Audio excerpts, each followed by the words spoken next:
So the Nonce Protection Patrol, known as Immigration and Customs Enforcement in the USA, has been making itself increasingly unpopular.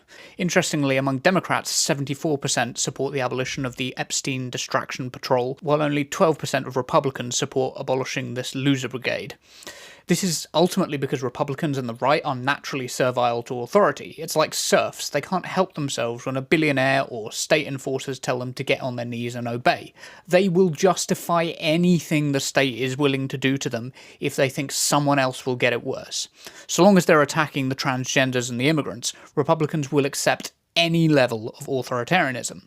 Now the left, and I don't mean weak Democrats or red Tories like Chuck Schumer or Keir Starmer, I mean actual leftists, are willing to fight back against that authoritarianism. When they hit us, we hit back fucking harder.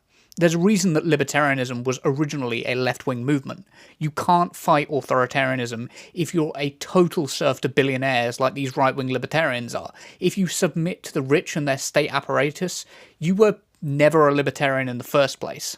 Now, podcaster Joe Rogan is slowly catching on to the fact that right-wingers are just servile and stupid. Yeah, but you don't want militarized people in the streets just roaming around, snatching people up, many of which turn out to actually be U.S. citizens that just don't have their papers on them. Are we really going to be the Gestapo? Where's your papers? Is that what we've come to?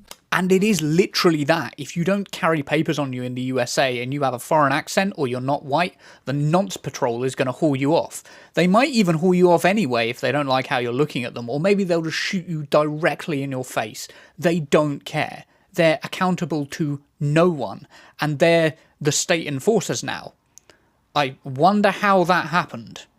So it's more complicated than I think people want to admit. You know, people want to look at this as a black and white issue, you know, if you're a compassionate person or if you're a pragmatic person. And I don't think that's true. I think it's both. Oh, so now that you realise that you've politically shat in your own bed, it's not a black and white issue.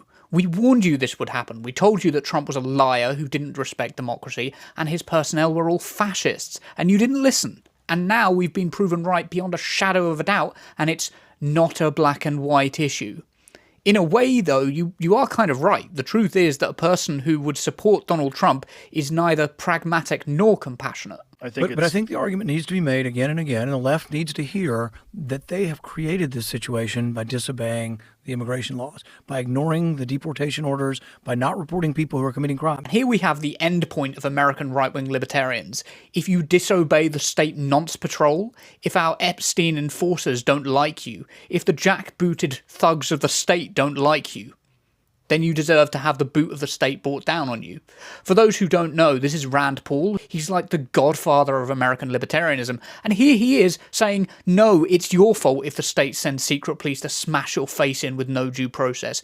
If you want to avoid being beaten up, you should have submitted harder. You should have sucked up harder to the nonce patrol. These are fundamentally servile people. They're little worms who will submit and bow and scrape and grovel to the nearest rich person that they can get the attention of. I genuinely never want to hear another right-wing libertarian fucking tell me that they don't want big government and that free healthcare or social security is a slippery slope to authoritarianism. Fuck off.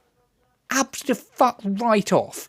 Social security and free healthcare give people freedom from financial chains and allow them to make free choices, live independently, escape abuse, escape cruel employers, loan sharks, violent gangs. Meanwhile, the right-wing libertarians out here are supporting masked state enforcers, black-bagging people and bundling them off to gulags with no due process or oversight. But it's okay because you didn't obey your billionaire masters enough. The billionaires can travel where they like. They can afford it. But if you break the rules, then the boot of the state has to come down hard on you. Right-wing libertarians are just servile little worms that have taken human form.